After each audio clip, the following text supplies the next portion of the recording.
Bom, minha gente, para finalizar essa primeira parte do estudo das funções, eu queria focar aqui num ponto que é extremamente importante. Nós falamos que o domínio de uma função é o conjunto formado pelos valores assumidos por x, beleza? Então você deve pensar para cada situação no conjunto mais amplo possível. Porém, em algumas situações, existem algumas restrições que restringem a participação de alguns valores para x. Que seria isso, Júnior? Por exemplo, aqui eu tenho o seguinte, eu tenho uma função f de x que é igual a raiz quadrada de x menos 3.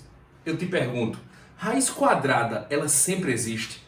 Pensa bem, raiz quadrada de zero existe, beleza. Raiz quadrada de zero é zero. Raiz quadrada de qualquer número positivo também existe. Pode ser exata ou não. Pode ser um número, um valor exato ou um número irracional. Mas a raiz quadrada de um número negativo, ela existe? Não. Então você acabou de encontrar uma restrição. Então vê só, ao estudar o domínio de uma função, você vai procurar alguma restrição na função onde ela está definida.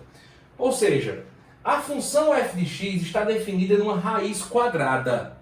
Raiz quadrada sempre existe? Não. Qual é a restrição? Não pode ser negativo. O que é que você diz? Não pode ser raiz quadrada de um número negativo, né? Então, vê só. O radicando aqui é x menos 3. Aplique ou imponha uma condição baseada na restrição. Ora, eu sei que o radicando não pode ser negativo. Então, o que é que eu vou fazer? Impor uma condição. Ó, essa função ela só existe se o x menos 3 for maior ou igual a zero. Portanto, o x tem que ser maior ou igual a 3. Veja, eu acabei de determinar para quais valores de x essa função está definida. Baseado em quê? Baseado numa restrição. Eu sei que uma raiz quadrada de número negativo não existe. Então eu imponho uma condição. Eu digo, ó, essa função ela só vai estar definida se o x menos 3 for maior ou igual a zero. Então, essa função só estará definida se x for maior ou igual a 3. Nós acabamos de determinar aqui o domínio dessa função. Aí você vai dizer o quê? O domínio da função f é o conjunto formado por todos os valores reais de x, pense sempre no conjunto mais amplo, tais que o x tem que ser maior ou igual a 3. Esse é o domínio da função. Segundo exemplo. Segundo exemplo, eu tenho aqui g de x igual a 7x sobre 2x mais 5. Aqui nós temos uma raiz quadrada. A restrição é que esse número aqui não pode ser negativo. Aqui nós temos uma fração. Qual é a restrição da fração? Numa fração, o denominador não pode ser zero.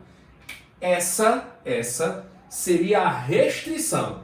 Qual é a condição que eu vou impor? Eu vou dizer que, para que essa função g exista, o 2x mais 5 ele tem que ser diferente de zero. 2x tem que ser diferente de menos 5 e x tem que ser diferente de menos 5 sobre 2. Nós acabamos de determinar aqui a condição para que essa função exista. Ou seja, o domínio dessa função g é o conjunto formado por todo o valor real de x, tal que x é diferente de menos 5 sobre 2. Beleza? Vamos para o último caso.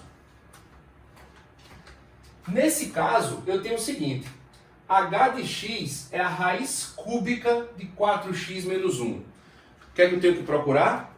Restrição. Existe restrição para a raiz cúbica? Vamos pensar. Raiz cúbica de um número positivo existe? Sim. Raiz cúbica de zero é zero.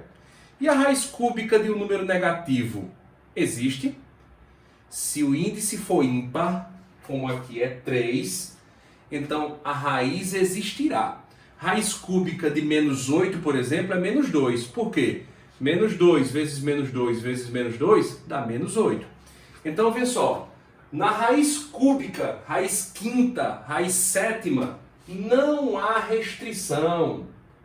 Não há restrição. Se não há restrição, x pode ser qualquer número real. Ou seja, o domínio dessa função h vai ser o conjunto dos números reais, pois para essa função não há restrição. Beleza? Valeu, galera!